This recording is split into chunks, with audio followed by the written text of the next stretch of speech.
Good to see ya. We're back. Hi, Wenatchee Valley. Hi, North Central Washington. Good morning. Happy Friday. Woohoo, Fridays. They're great. We love them. It's the 18th day of December 2020. I am Dan Kuntz. This is Wake Up Wenatchee Valley. 1 week from today, Christmas Day. Yep, it's almost upon us. This is the last weekend to go out and do your Christmas shopping. It's also, of course, the last weekend of autumn. The winter solstice comes its way on Monday, the 21st. A quick reminder, if you're going to go out and about this weekend to do your last minute Christmas shopping, don't forget, if you are inclined to buy me a present, you don't forget the rule that I always apply. It needs to be big and expensive. Remember that. 35 degrees, cloudy skies, very mild morning. You'll notice that if you haven't stepped outside yet. We topped off at 39 yesterday. We had a lot of snowmelt is what we got. And that's going to continue. We're going to see very mild temperatures, very wet conditions coming down in the form of rain. We're going to have some significant snowmelt. Doesn't look at this point that we're going to have a white Christmas, at least here in the Wenatchee Valley. And even some of those locations that usually have more snow, say Waterville Plateau and maybe out in the Lake Wenatchee, Leavenworth area, who has some snow on the ground still, that can be all gone by this time next week. Forecast details are coming up. We'll take you up to the major mountain passes. Because they're passes, we wouldn't go down to the passes. That would make no sense. Got news to get to. Sports, previewing the Seahawks and the Cougars, the two local teams who will be playing football this weekend. We'll have the obscure holiday, today in history. Everyone is entitled to Mike McNally's opinion. Some celebrity birthdays. And it's Friday, which means we catch up once again, as we do every week on Fridays, with Dr. Malcolm Butler, who hosts his weekly chat about COVID called Better Together. Dr. Butler is the Chief Medical Officer of the Chelan Douglas Health District. When he doesn't do his day job, he's a family physician at Columbia Valley Community Health. So everything COVID related for this week from Dr. Butler will come your way in the back half of the hour. Megan taking some time off. Good for her. She deserves it. So Malcolm is pushing the buttons, and let's start our tour. Let's see what we got out there. And we can use the cross camera today. Couldn't yesterday. As you can see, it's still dark. Sun will come up at 7:44 over the East Wenatchee bench. It will go down at 4:12. So sunset's actually a minute later, but sunrise is later too. So we're at 8 hours and 28 minutes of daylight again today, just like we were yesterday and the day before that. Again, 39 was our high yesterday. It was beautiful. That looks to be Black Mountain to me. Is that correct, I almost called you Mr. Butler. Malcolm is not, I repeat, not a doctor, but he plays one on TV. Leavenworth way off in the distance. As you can see, Black Mountain is way up there in elevation, but they lost some snow. A lot of people lost some snow with some snow melt yesterday, and there's going to be more of that coming when we get to the forecast. Camera 3. Let's see, Malcolm wants to go pay a visit to Kashmir. That's Kashmir in Washington State, not Kashmir in the other side of the planet in Southeast Asia. Beautiful view there. You can see the Riverside Park on your far right. And it looks like there's still some snow on the ground in the Kashmir area. And let's wave to Captain Wagner way off in the distance there. We haven't seen the good captain in a while. Camera number 4. Ooh, Billy Goat. That's cool. Great view of Billy Goat. Way, way up there. That, I believe, is our highest camera elevation-wise. I have no idea how those Sky-Fi technicians get up to that camera, but kudos to them.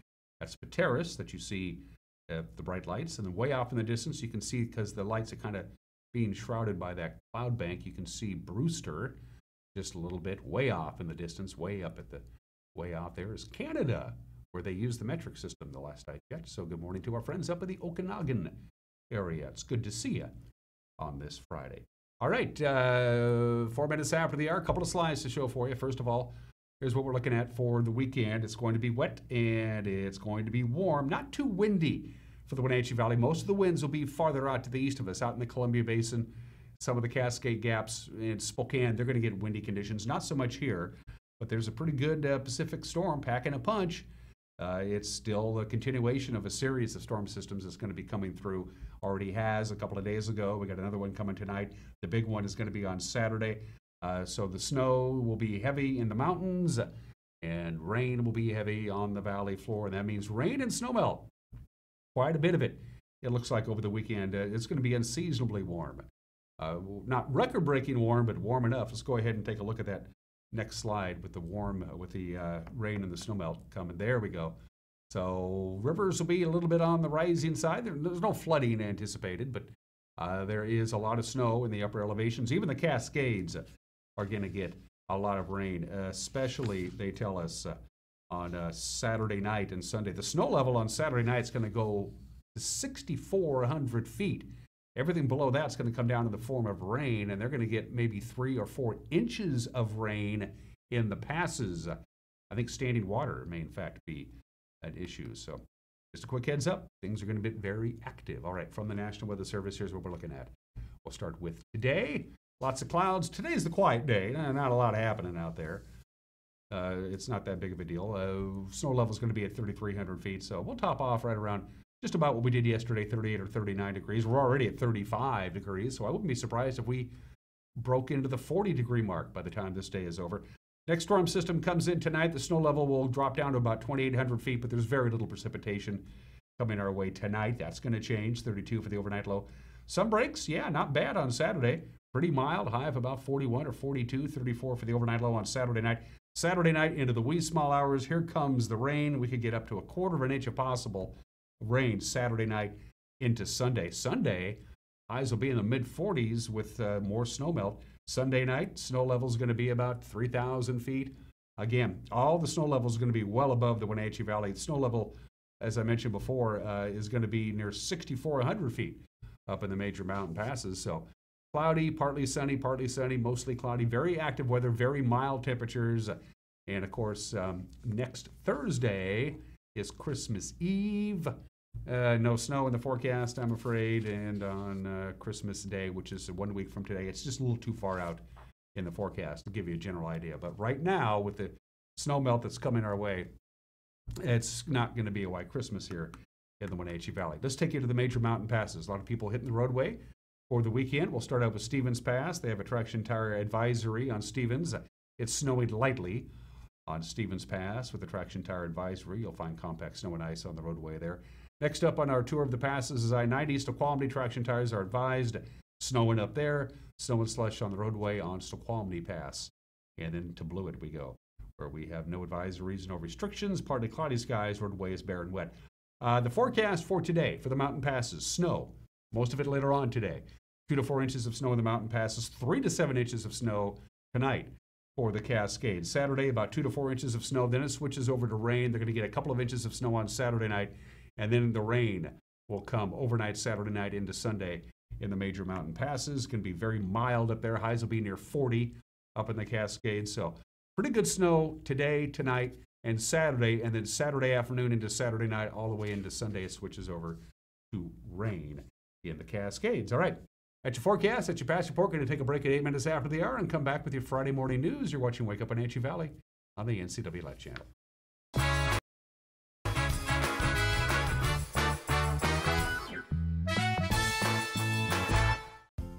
Succession is leading the way for a new generation of Chelan wineries. Named Platinum Winemaker of the Year in 2017 and the one to watch in 2018 by Wine Press, Succession is setting the pace. Award-winning wines are just a part of the overall experience. Add live music on Sundays and fantastic views, and you have it all. Succession Wines, located on the north shore of Lake Chelan between Chelan and Manson. CVCH wants to make your winter just a little brighter with their Get Out and Explore gift giveaway. This December and January, visit cvchgetout.com and download fun, safe, and simple activity guides to 4 beautiful towns in our backyard: Wenatchee, Chelan, Cashmere, and Leavenworth. Most activities are free of charge and unique to the community you visit. So get out and explore. Visit cvchgetout.com for details.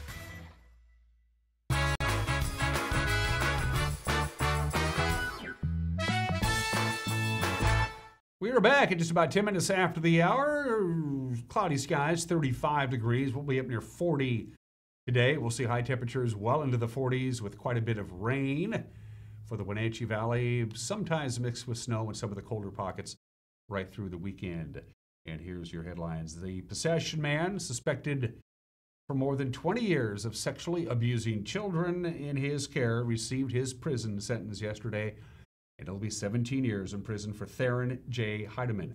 The 54-year-old defendant pled guilty in October to 3 counts of first-degree child rape. Chelan County Judge Travis Brandt handed down the sentence yesterday. The case began when adult victims who lived in Hardiman's home as children began to disclose their abuse, which took place between 2001 and 2014. It's not the first time Hardiman was accused of victimizing children. 3 other alleged victims received $2.5 million settlement from the state after claiming that child welfare agents did not do enough to investigate their abuse.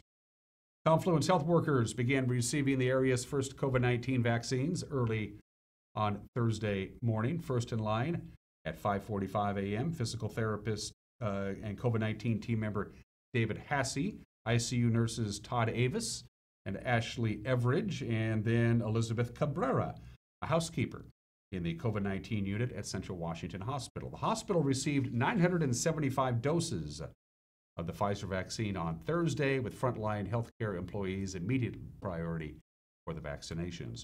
Grand County reported an additional 8 COVID-19 deaths on Wednesday, 5 of whom residents of long-term care facilities. 3 of the most recent deaths were residents of the McKay Healthcare and Rehab in Soap Lake. That facility has had 11 deaths in the past month.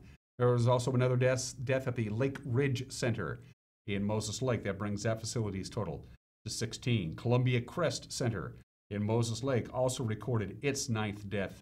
All the newest deaths at the senior care facilities involve people with underlying health conditions. 3 of them were in their 80s and 2 were in their 90s. The other Grant County deaths were a Moses Lake woman in her 50s who had no underlying health issues, and a Moses Lake man in his 50s and a Beverly man in his 60s, both of whom had health issues. Grant County has now reported 73 deaths from COVID-19.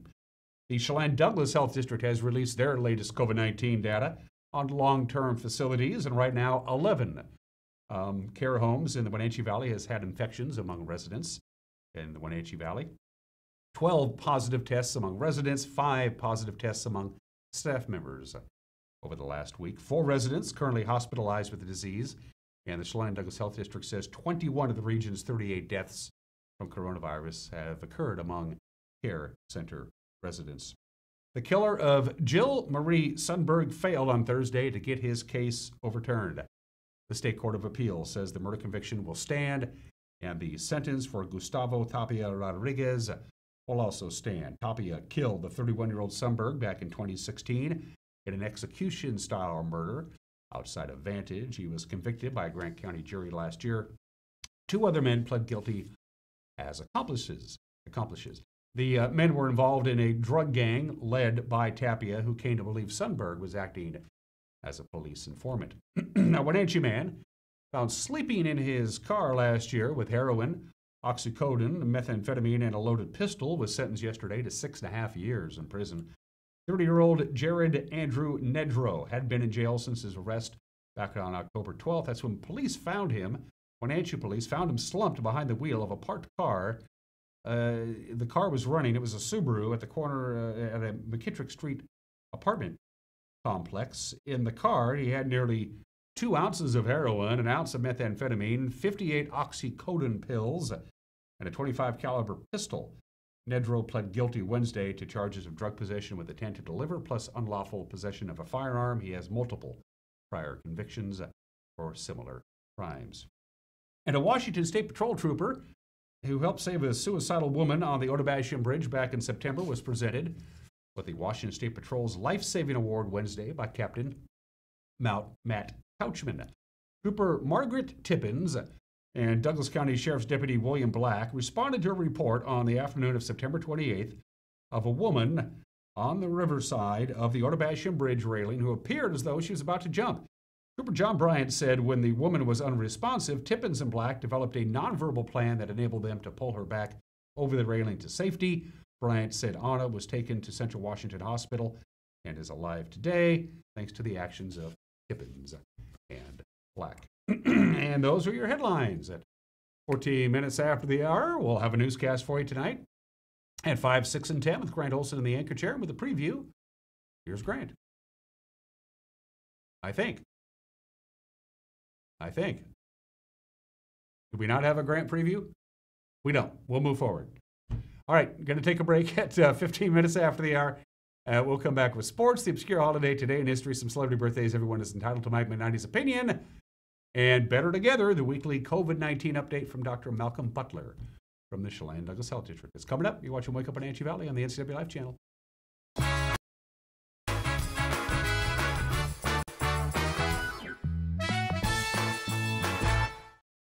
Dr. Wayne Latimer's Chiropractic and Integrative Multicare specializes in all level of injury care.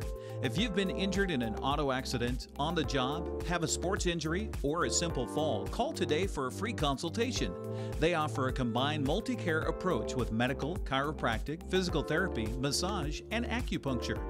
For relief from long-standing injuries to basic solutions for the weekend warrior, Latimer's Chiropractic Integrative Multicare is one stop, one location.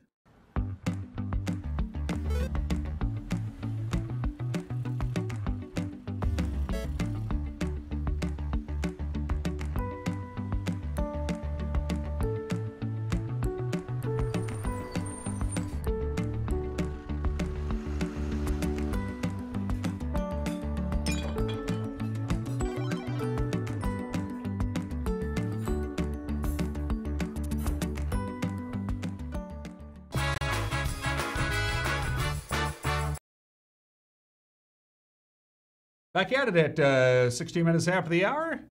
Sports. It was a week before Christmas and all through the land, not a creature was stirring except football fans. The Cougars and the Seahawks, they did plan to play. One in Utah, one in Washington, but what did the coaches say? Nick Rolovich was happy to have one more go-round. Coach Carroll sang carols. Oh my, the sound. With the weekend upon us, you can hear sports fans cheer. May we have a Merry Christmas and a Happy New Year? Eric wrote that, by the way.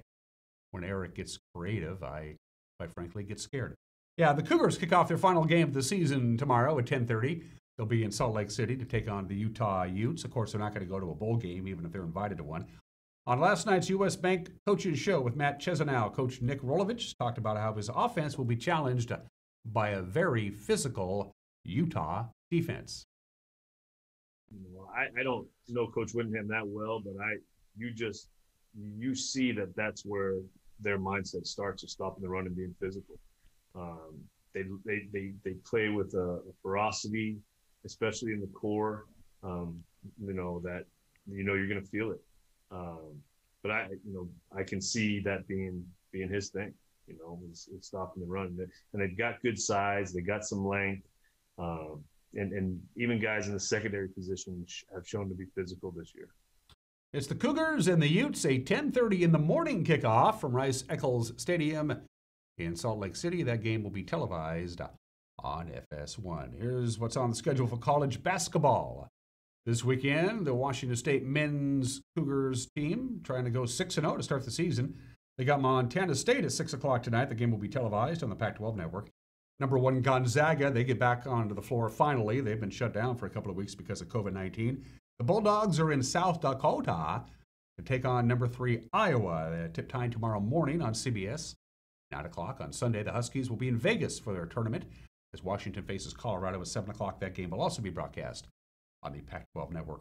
Ladies will take the floor tomorrow in Pullman and in Seattle.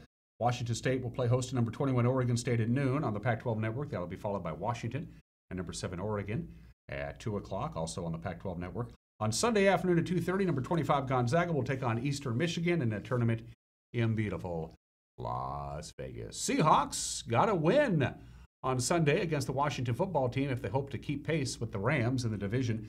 Seattle is facing the NFC East leading Washington football team.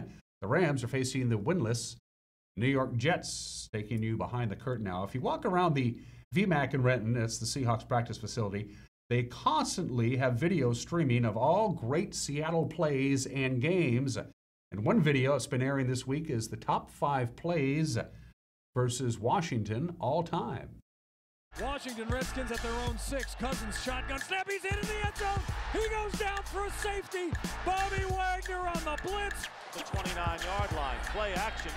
And going deep for Jackson. Touchdown. A last-second adjustment by Darrell Jackson. Miller coming in motion. This one is intercepted. Terry Wooden down the sideline. He is to the 40, the 30. He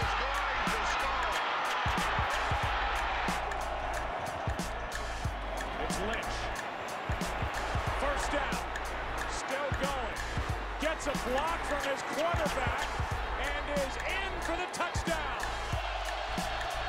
Under 6 minutes. Collins wings it downfield, intended for Santana Moss, and way off target, intercepted by Trufant. And Trufant has blockers in front. Trufant down the sideline for the touchdown. That's cool to see. The Seahawks offensive line bounced back. You remember a couple of weeks ago they gave up 5 sacks to the New York Giants. Last week they gave up 0 sacks to the New York Jets. Left tackle Dwayne Brown says it's all about the Seahawks' depth in all positions. It's been great. It's been great. The depth across our offensive line has been amazing. My hat goes off to the young guys who've stepped up just throughout the season. You know what I mean? From Jordan Simmons to Kyle Fuller to Jamarco Jones, Chad Wheeler, Cedric, the list goes on. Guys are just ready to produce and ready to contribute at any point in time. And, it's never planned that way, you know what I mean? Like, can't remember what game it was, but we lost 2 guys at the right tackle position. Chad had to come in, and I don't think he planned on playing at all, but he stepped in and we didn't miss a beat. So it's a testament just to their hard work. Definitely Coach Solari does a great job of keeping everyone prepared, overly prepared, each and every week, and coaching everyone like they're going to have to play, So it's been great. We're going to need everyone going forward. It seems a week doesn't go by without some sort of potential distraction. This week's distraction is Brian Schottenheimer. Is he heading off to Houston to be the new head coach of the Texans? Seattle's offensive coordinator says, yeah, I'm flattered, but he's concentrating on beating Washington. I'd love to be a head coach, but those things are flattering, but they don't help you beat a really good Washington Redskins team. So honored to be in that consideration, but I'm really focused on doing what I can to play well against a really one of the best defenses we've played this year. Again, to be mentioned in that is great, but really, what's it about? It's about how well we're doing offensively. This is not about me. It's about the Seattle Seahawks. It's about Russell Wilson, Tyler Lockett. Let's talk about those guys. What a great job those guys are doing. Chris Carson being back, the offensive line. So again, I'm honored and flattered, but I'm just proud of this group and how well we've done. But we got a lot of work left to do. Russell Wilson, of course, has been working with Brian Schottenheimer for the last 3 seasons. Russell Wilson says he'd hate to see Schottenheimer go, but he would be a really good head coach. Well, first of all, I think Schotty would be a tremendous head coach in this game. I think he understands the game so well. He's got that great pedigree. I think, obviously, his dad, he's been around the game for so long. He's coached a lot of great quarterbacks, along the process, along the way. Starting off early on with Drew and Phil and those guys, and then, a lot of other great ones along the way. So, I think that he also understands the game extremely well. He's a great coach. He's a great teacher of the game. He's always motivated. He always works hard. Great family guy, too, as well. I love him as a person, and I think all the things that he can do, as a play caller, as confident as he is and all that, I think he'd be great. And I think he's a great leader of men, too, as well. So I think he'd be a great head coach, that's the problem with this game, sometimes, when your team's playing great and everybody's, scoring touchdowns and making plays, you lose some people you love sometimes, and so, if he does get a great opportunity, I know he'll be great at it. And, and so you want to root for him for sure. Seattle and Washington, it's a 10 a.m. kickoff from FedEx Field in Landover, Maryland. As I mentioned before, the home field for Washington is actually closer to Baltimore than it is to our nation's capital. That's the way it is. By the way, it'll be televised on Fox. By the way, looking down the road, the NFL has flexed Seattle's next game against the Rams. The game next Sunday was supposed to be a 1:05 kickoff on CBS. It's now been flexed to 1:25 and moved over to Fox. I was flexed once. It was quite painful. Here's what we have on tap this weekend. On the NCAA Live channel from the ever-widening world of sports, it begins with high school basketball. You got a doubleheader tonight. Eastmont hosting Moses Lake, Grant with the call. Girls at 7, boys at 8:30. Eric will be courtside for Eastmont and Davis tomorrow. The girls at 2, the boys at 7. Then we got playoff hockey for the Wenatchee Wild Sunday as they take on the Vernon Vipers in the playoffs from last year. Game 1 at 2 o'clock, game 2 at 7. And those are just some of the games that people are playing on this 18th day of December, the obscure holiday. Once again, it's food related. Can't seem to break out of that one. Today is National Bake Cookies Day. And ironically enough, today is National Bake Cookies Day, but tomorrow is not National Eat Cookies Day. In fact, I couldn't even find a National Eat Cookies Day. You'd think the two would go hand in hand. Nothing wrong with cookies. Cookies are fantastic. Everybody loves cookies. I don't know anybody who doesn't love cookies, and of course. But baking cookies gives your house, your kitchen, that nice, warm, sweet cookie kind of a smell that you can't get if you just have a Ziploc bag or a jar full of cookies. It's just not the same thing. And plus, a nice warm cookie right out of the oven is a nice treat. So, and be sure to bake more than you can possibly eat, and then bring the cookies that you can't eat to me. Free advice. It is Bake Cookies Day, always celebrated on December 18th. That way you have a full supply of cookies for Christmas and for Santa too. All right, today in history, we always do states when they join the Union. New Jersey, the third state to join the Union, and they did so 233 years ago today, December 18th, 1787. That's the New Jersey state flag. Doesn't do a lot for me. Of course, New Jersey is known as the Garden State, even though it's the most urban state in our country. In fact, all 10 of the largest cities in New Jersey are within 30 miles of either Philadelphia or New York City. New Jersey has no state song. Now, this is a city with a tremendous musical heritage between Frank Sinatra and Bruce Springsteen, and the list goes on and on. Dozens and dozens and dozens of musical legends were from New Jersey, and yet they have no state song. I love their state motto, the official state slogan. I mean, people think about Jersey people, they have an attitude. Their state slogan is, "Come see for yourself." Yeah, come to Jersey, check it out. That's their state slogan.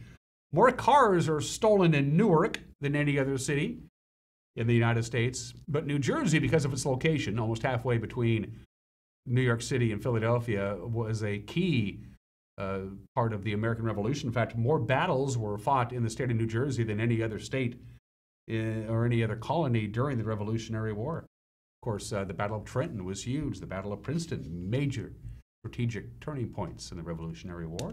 We say happy birthday to New Jersey. And history made for you Seahawks fans. December 18th, 1988, 32 years ago today, the Seahawks beat the Raiders 43-37 to win their first ever division championship. They had been in the playoffs before as a wild card under legendary coach Chuck Knox, but they had never won their division until this date in 1988. The Seahawks qualified for the playoffs 18 times, 8 times as a wild card, 10 times as a division champion, and if they beat Washington on Sunday, that'll be 19 trips to the playoffs. They haven't actually clinched a playoff spot yet. Seahawks haven't. They would with a victory on Sunday. They won 1 division title under the leadership of Chuck Knox. They won 5 under Mike Holmgren, including 4 in a row. Remember back in those days, and they have won 4 NFC West titles under Coach Pete Carroll, but they won their first one on the state back in 1988. Finally, birthdays at the bottom of the hour. Tyrus Raymond Cobb, the Georgia Peach, one of the first 5 inductees into the Baseball Hall of Fame.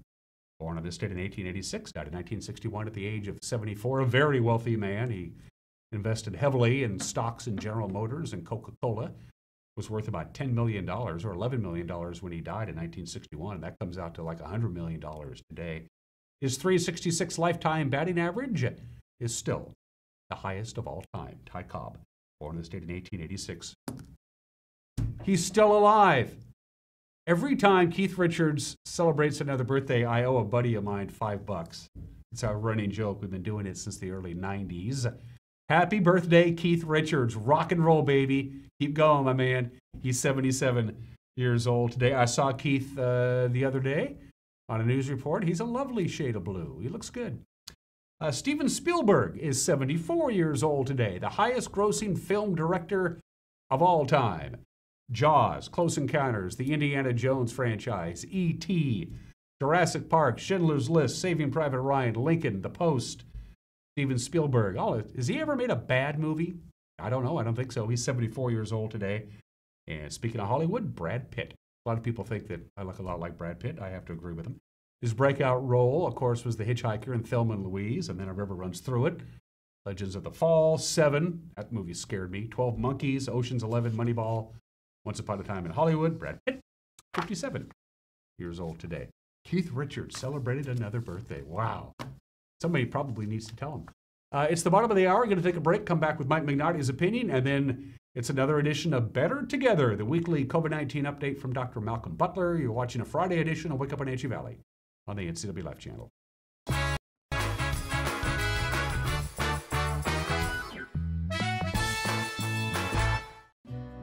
Businesses and individuals have trusted the experienced professionals at Financial Alternatives for their retirement and investment needs for 40 years.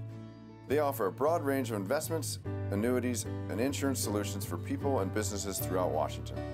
Financial Alternatives will assist you in making informed decisions for your future. Call Financial Alternatives today and meet with their advisors.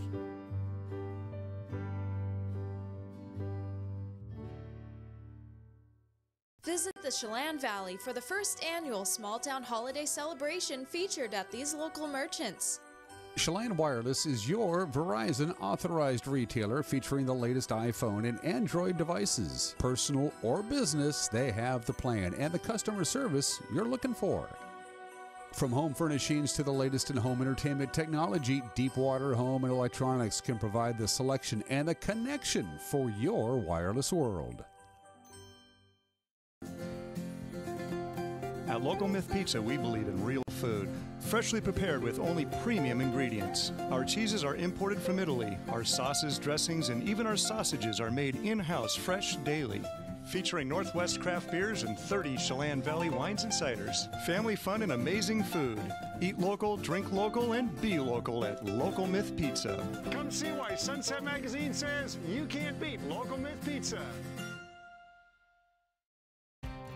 Mary Maids of Wenatchee has been professionally cleaning and sanitizing homes and businesses in North Central Washington since 1998. Mary Maids uses commercial-grade cleaners and viricides. Mary Maids has implemented additional safety and sanitation protocols. They are strictly following CDC guidelines for the safety of their clients and employees. For expert help with cleaning and sanitizing your home or business, call or look up Mary Maids of Wenatchee to schedule your free estimate today. Arctic Refrigeration and Heating has been serving North Central Washington for 34 years. Arctic provides the finest heating and cooling air quality products for residential and commercial customers, along with prompt and professional customer service. Arctic also offers specialty services like custom sheet metal fabrication of ductwork, coil cleaning, as well as planned fall and spring maintenance for the overall well-being of your system. Arctic is available for emergency calls 24/7. Call Arctic Refrigeration and Heating for your heating and cooling needs. Experience the difference in Manson at Mountain View Lodge, where you can park and leave your car and your cares behind. Your winter package starts at just $109, featuring treats from the Coffee Cabin at Rio Vista, Wine Girl Wines, and the North Shore Cafe. Call Mountain View Lodge and Resort or book online. Stay the night. Your room is ready.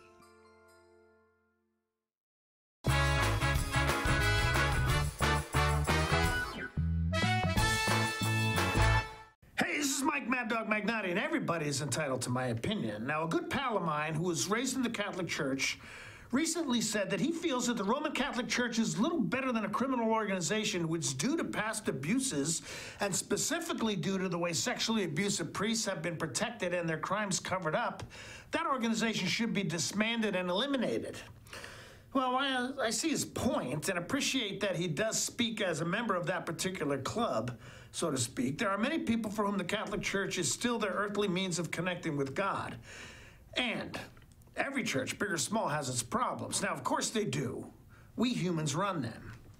This is Mike Mad Dog Magnotti, and that's my opinion.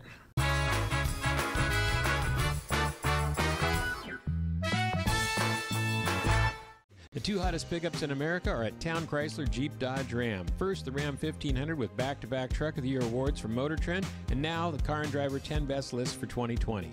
They call it a luxury sedan with pickup capabilities. Ram is on a roll now with third-generation eco-diesel power. Next up, the Jeep Gladiator, also a 2020 10 Best model based on the new award-winning Jeep Wrangler. It has options and capabilities that no other truck can offer. Two more reasons when it comes to buying a truck: there's no reason to leave town. Winter is a great time to trade in your current hot tub. Turn your old hot tub into money with Blue Lagoon Pool and Spa's trade-in program. You can save $500 to $1,000 off of any new artesian spa or take advantage of a free Bluetooth music experience. Blue Lagoon Pool and Spa recommends draining your hot tub every 3 months.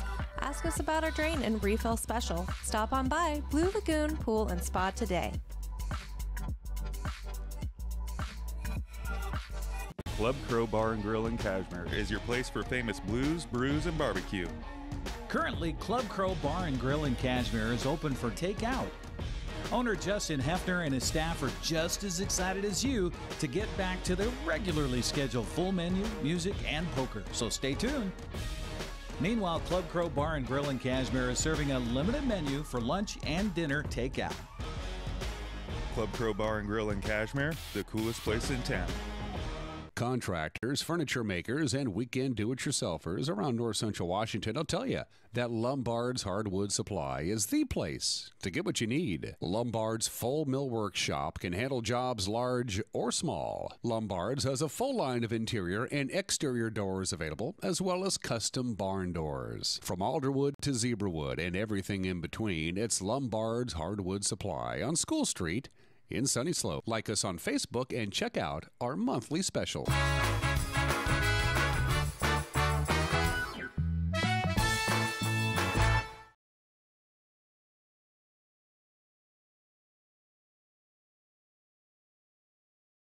everybody. I'm Dr. Malcolm Butler. I'm a family physician at Columbia Valley Community Health, and I'm also the health officer for Chelan and Douglas counties. And I appreciate you taking some time to visit with me today. This week, I want to talk some about the COVID-19 vaccine. Obviously, they've been all in the news, and we've actually started vaccinating people in our valley just this week. So we have received less than 1,000 doses in this first batch, and we should be receiving additional doses going forward. We're not exactly sure when they're going to come or what volumes we're going to receive, but we do know that the first doses are going to be used for frontline healthcare providers, healthcare workers, and also first responders.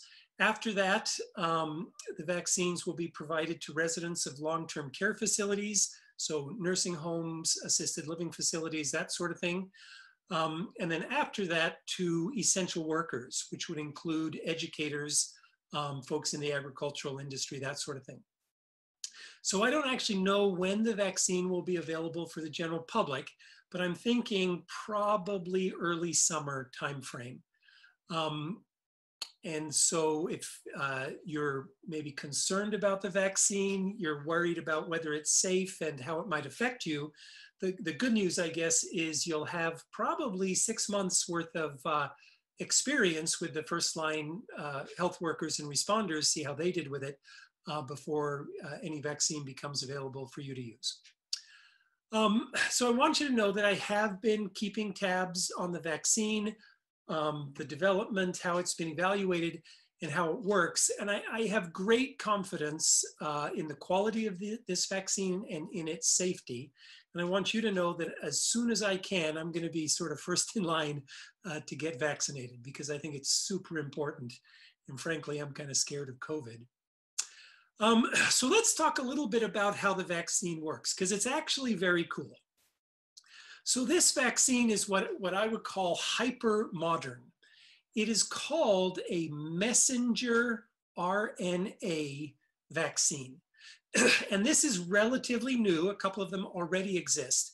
But this type of vaccine is actually possible now because we've gotten so good at sequencing DNA. So over the last 5 to 10 years, we've sorted out the genome, and we've got machines now which can build essentially DNA type of molecules. So it turns out actually that using those machines, we can now create a vaccine more rapidly than the old-fashioned kind, where we used to have to take a virus and grind it up and find the right part that we could use. So this hypermodern vaccine, what we do is, in a laboratory using chemicals, we build a strand of messenger RNA. So it's important to realize this is being constructed completely de novo in a laboratory. There are no parts of the COVID virus that are used in this vaccine. None of the virus is used, completely built in the laboratory. So messenger RNA, if you don't remember your biology, messenger RNA is like a recipe. And this recipe, if you give it to a cell, it tells the cell how to create a protein. And so what this vaccine does is the recipe is essentially injected into your muscle. It's taken up by the muscle cells, and then those muscle cells start reading the recipe and they start building the protein. And what we've done is we selected those spike proteins, they're called. And if you've seen pictures of the virus, it's got all those spiky things on the outside. So we took that protein and now we have your muscle cells start producing that. And what happens is your immune system sees those spike proteins and says, wait a minute, those don't belong inside this body. And your immune system revs up and gobbles up all of those spike proteins that have been created. And in doing that, it develops a memory of what those spike proteins look like. And it goes hunting around your body looking for more of those spike proteins that it can destroy. So the good news is, because now it's been revved up and it understands what a spike protein looks like, if you inhale the COVID virus and your body sees that virus with those spiky proteins, it's going to gobble it up and it's going to destroy it. So it's a very cool process. And it turns out it's actually more effective. So this mRNA is more effective, a more effective type of vaccine than the average vaccine. So it's like 95% effective. But there are some complications. So it turns out that if we just inject the messenger RNA, if we just inject the recipe card into your body, your immune system will see the recipe and say, wait, this is bad, this doesn't belong here, and it'll gobble up the mRNA. So we had to find a way, we had to put an invisibility cloak over the recipe card, over the mRNA as we injected it, so that it could get inside the muscle cell without being destroyed. So what we had to do was we had to wrap the mRNA in a little bubble of oil. So we took the natural fats that happen inside a body and we wrapped the mRNA in a bubble of oil. And that's called a lipo-nanoparticle.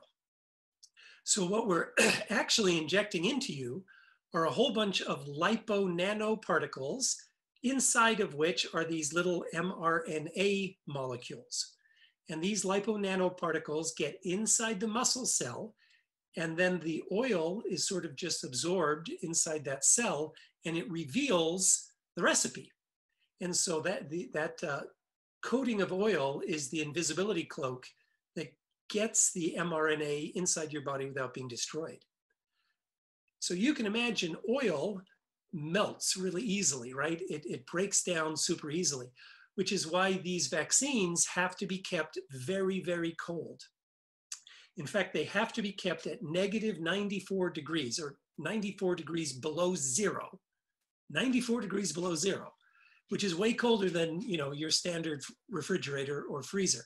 So there's some logistical complications about how we're gonna receive the vaccine and keep it that cold and move it around the community and hand it out to the people who are doing the vaccinations, just because it's sort of fragile because of those lipo-nanoparticles. Anyway, super cool virus, created entirely in the laboratory. No part of the COVID virus is involved, but there are some logistics around that oil coating that we put around it. So another thing is, because this is such an effective mechanism for revving up your immune system, there are side effects. So after the injection, most people have some pain in the muscle. And then they also, for a day or two afterwards, They feel kind of achy, muscle aches, fatigue, that kind of thing.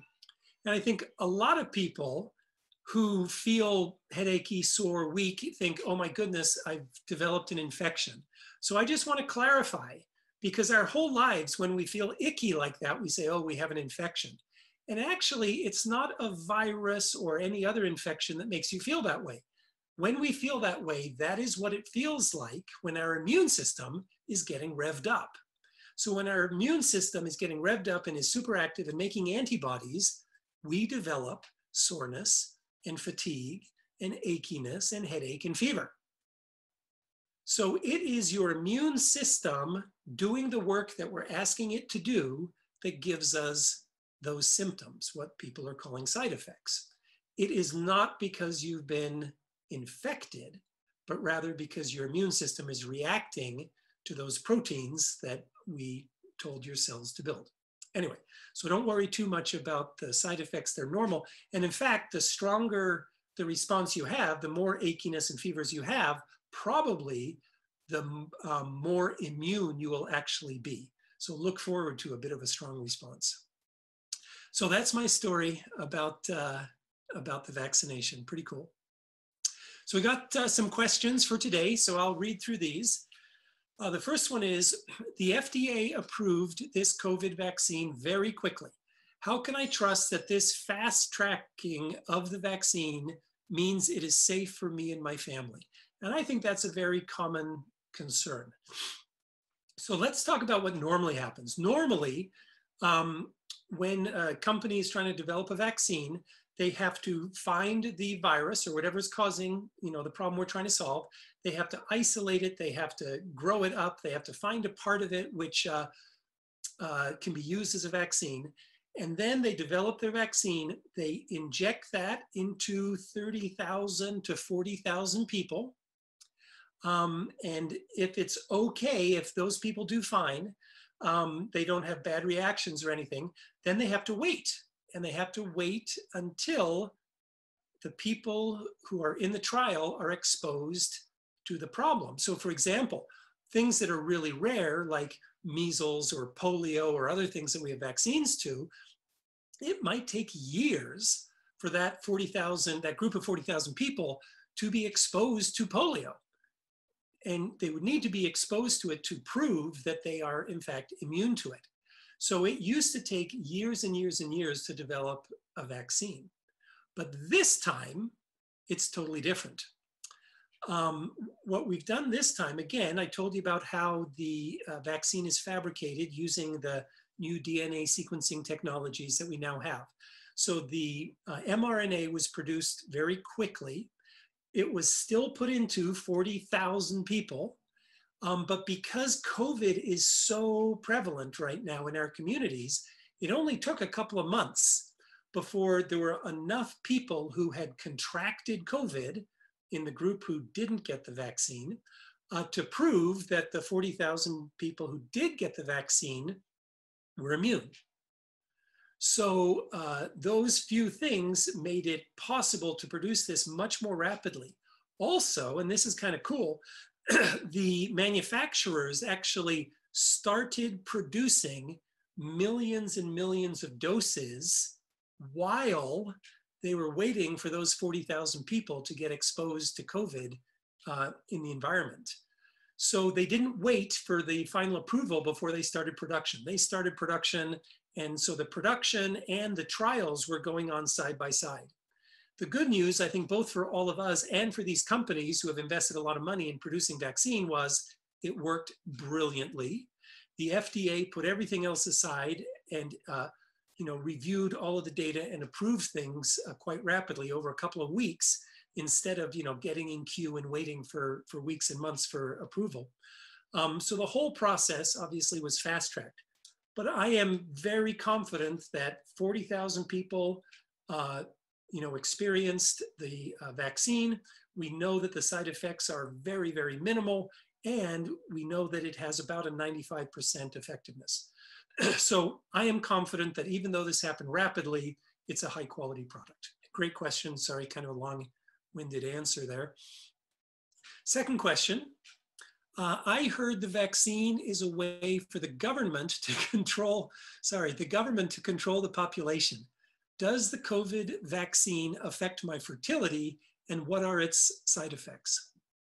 So what I can tell you is that I have spent my entire career working fairly closely with the government. And there is no way that the government is smart enough to create a vaccine that could control anyway. Absolutely. The government can't even control itself. So you don't need to worry that the vaccine is designed for any type of governmental control. Couldn't happen. The government is not nearly smart enough to come up with something like that or to do something like that. The vaccine is not going to affect your fertility. In fact, as far as we can tell, it's safe for women who are pregnant to receive during pregnancy. So you don't need to worry about those things. And then, as I described, the side effects that are most common are tenderness at the site of infection, some weakness, some muscle aches, and some fever. Now, in fairness, we tested this on 40,000 people, and 40,000 is a lot, but it's not 10 million or 40 million. And so we will discover more over time as we vaccinate more and more people. So again, I think if you are concerned about the side effects, if you are concerned about how the vaccine was developed, you should wait. Wait 6 months or wait 10 months to get vaccinated until you have seen what we learn about it going forward and what potential side effects are. Those of us who go into work every single day and confront the virus head on, we're going to get vaccinated right now. But if that's not the type of work you do, and if you're comfortable wearing your mask and waiting, then do that. And we'll know more about this vaccine as time moves forward. Okay, next question.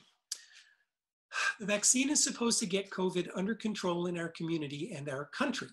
How is that going to happen if half the population won't take the vaccine? I guess I'm asking, what's the point of taking the vaccine if my neighbors and coworkers won't get it anyway? And that's a very interesting question. And what you're talking about is this thing that we call herd immunity. And you're right, we need at least 2/3 of the population to develop immunity to hit that herd immunity. And herd immunity is when so many people are immune that as the virus jumps from me to you, if you are immune to it, it dies right there with you. It doesn't get spread any further. So when enough people are immunized, the vaccine just can't find new people to infect because everybody is protected. But the other thing to think about is when you get vaccinated, it's going to help you, right? Because, after you're vaccinated, if you're around somebody who is contagious with COVID, there's only a 5% chance that you would contract the infection. So you're 95% protected. And this comes on fairly rapidly after that first immunization. The immunization, there are 2 doses, but pretty quickly you get that protection.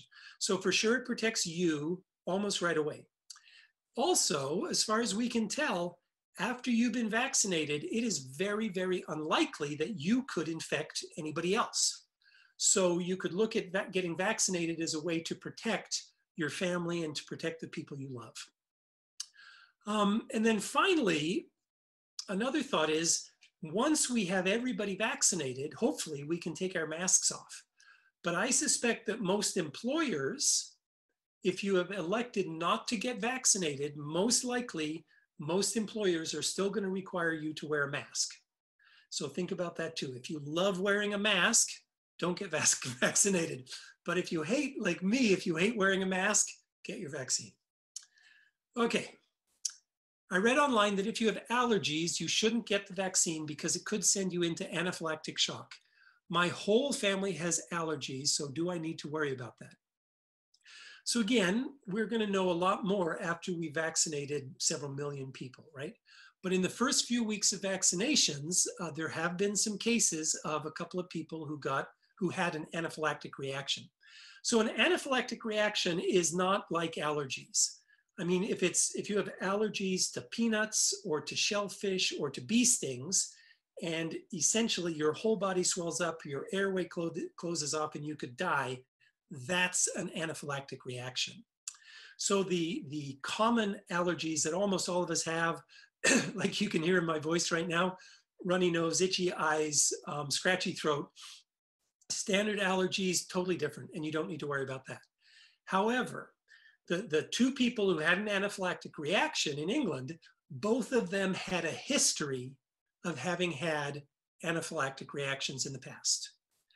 And so now we are recommending that if you have a history of anaphylactic reactions, that you not receive the vaccine. Let's wait until we've got experience with 10 million doses, and then we'll kind of know what to do with people who have a history of anaphylaxis. So interesting question, good question, thank you. And that is the last question for today. So I appreciate your spending some time with me. And look forward to doing this in the future, probably after the holidays with you. Thank you.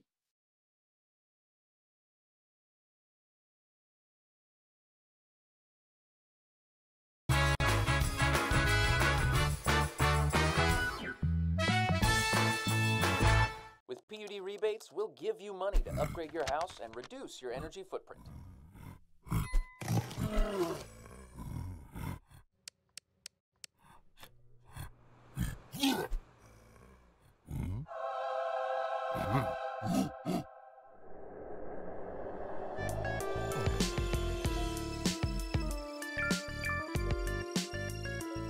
The rebates are real. Visit conservationmakessense.org to learn more. Family roles change with time. You may find yourself being an unpaid caregiver to a loved one. Caregiving can be rewarding, but also stressful.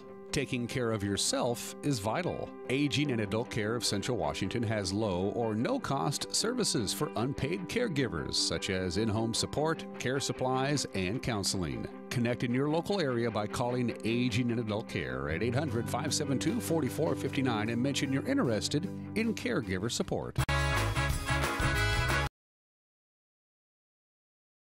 And we are back. We got about a couple of minutes left. Let's go ahead and do your forecast one more time. First of all, friendly reminder, it's going to be wet coming up this weekend. Not too windy for us. There'll be some pockets of wind in other locations, but not in the Wenatchee Valley. The big story is going to be very wet, and it's going to be very warm, unseasonably warm, and that means rain and snowmelt.